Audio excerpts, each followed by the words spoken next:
ఏ Spider Man brand new day movie చూసొచ్చా guys. మరి time waste చేయకుండా రివ్యూలోకి వెళ్ళిపోదామా? సో ఫస్ట్ మూవీ సమ్మర్ గురించి మాట్లాడాలంటే, Spider Man no way home లో డాక్టర్ స్ట్రేంజ్ ఎగ్జిక్యూట్ చేసిన స్పెల్ వల్ల లోకం మొత్తం పీటర్ పార్కర్ ఎవరో మర్చిపోతారు. ఈవెన్ ఎంజే నెట్ కూడా. ఇంకా దాని తర్వాత పీటర్ కంప్లీట్ గా స్పైడర్ మ్యాన్ లో బ్రతకడం మొదలెడతాడు. క్రిమినల్స్ ని పట్టుకోవడం లాంటి పనులు చేస్తూ తన లోన్లీ బ్రోకెన్ లైఫ్ ని గడుపుతాడు. ఇలా తన లైఫ్ ని సాగిస్తున్నప్పుడు పీటర్ ఒక కొత్త ప్రాబ్లమ్ ని ఎదుర్కొంటాడు.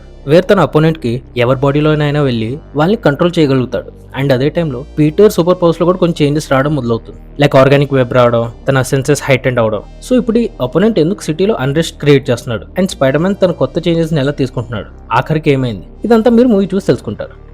ఐ నో మీరు ఈ వీడియో చూసినా వెళ్తారు, చూడకపోయినా వెళ్తారు, బట్ చూస్తే థ్యాంక్ యూ. కిందే లైక్, సబ్స్క్రైబ్ ఇంకా షేర్ బటన్ ఉంది. వీడియో చూసాక ఏం చేయాలో తెలుసు కదా. ఇప్పుడు డైరెక్షన్ తో స్టార్ట్ చేస్తే, ఈ ఫిల్మ్ డైరెక్ట్ చేసింది Destin Daniel Cretton, not Jon Watts. అదే Spider Man Homecoming, Spider Man far from home, ఇంకా స్పైడర్ మ్యాన్ నో వేమ్ తీసింది ఇతనే.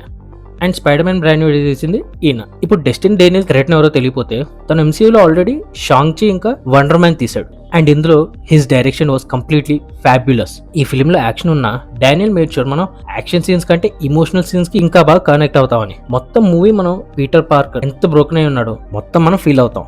అలానే యాక్షన్ సీన్స్ మీద ఫోకస్ పెట్టలేదంటే మ్యాన్, ప్రతి యాక్షన్ సీన్ దాని ప్రీవియస్ దానికంటే ఇంకా బెటర్ ఉంటుంది. దీనికోసం టామ్ హాలండ్ స్పెషల్ గా జిజుట్సు నేర్చుకున్నాడు. And we see that on the screen. Also I observe this, unlike Jon Watts తీసిన Spider Man movies where Peter main frame లో ఉంటాడు, మన కళ్ళ ముందు కనిపిస్తూ. ఇక్కడ మనం పీటర్ తో పాటు ఉన్నాం. తన స్వింగ్ అయ్యి ప్రతిసారి తన పాయింట్ ఆఫ్ వ్యూ నుంచి చూస్తాం. ఆల్మోస్ట్ మనమే స్వింగ్ అయినట్టు ఉంటుంది. ఇలా డెస్టిన్ మనకి పీటర్ మీద కొత్త పర్స్పెక్టివ్ ఇచ్చాడు. ఆల్సో ఈ మూవీని చాలా మాట రియల్ లొకేషన్స్ లో తీశారు. CGI VFX కన్నా ప్రాక్టికల్ ఎఫెక్ట్స్ ఎక్కువ వాడారు, which gave us that realism in the film. And ఇదే మనల్ని మూవీలో ఇంకా ఇమ్మర్స్ అయ్యి ఎక్స్పీరియన్స్ చేసేటట్టు చేస్తుంది. బికాస్ ఆఫ్ విచ్ మనం మూవీని ఎంజాయ్ చేయడం కంటే ఫీల్ ఎక్కువ అవుతాం.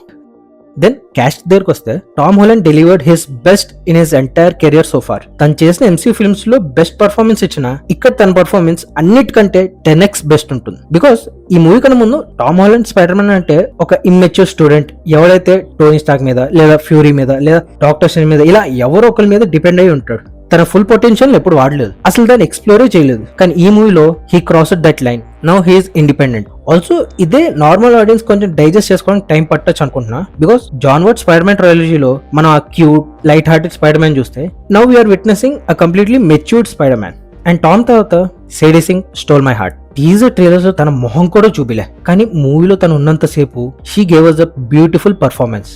దెన్ జేకబ్ బ్యాట్లోన్ యాజ్ నెడ్, ఇంకా జాండియా యాజ్ MJ, వాళ్ళ సైడ్ ది బెస్ట్ ఇచ్చారు. బట్ స్టోరీలో వాళ్ళ కాంట్రిబ్యూషన్స్ అంత ఎక్కువ మనకు అనిపించదు. అలానే వాళ్ళ రోల్స్ ఫోర్స్డ్ కూడా లేకుండా. And Jon Bernthal came as a surprise. తను మూవీలో ఉన్నాడని తెలుసు, బట్ ఫ్రాంక్ ఇంకా పీటర్ బ్రోమాన్స్ అయితే నేను ఎక్స్పెక్ట్ చేయలే. అండ్ ఇది మనకి ఏ విధంగానూ ఫేక్ గా అనిపించదు, despite we see Peter and Frank working together for the first time.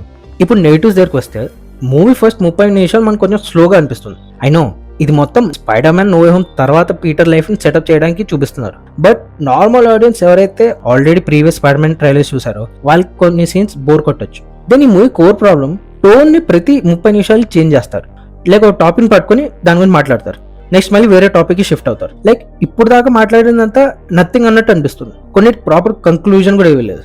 దీన్ని అందరు నోటీస్ చేయకపోయినా ఈ ఇష్యూ అయితే ఉంది. కానీ ఇదంతా ఉన్న మూవీ ఓవరాల్ గా నాకు చాలా బాగా నచ్చింది. ఆల్సో ఈ మూవీని 3Dలో చూసా. Finally a very good movie for 3D after a long time. And అక్కడ ఉన్నది ఎవరు? Spider man. మూవీతో పాటు థియేటర్ ఎక్స్పీరియన్స్ ఇంకా ఎంగేజింగ్ గా ఉంటుంది.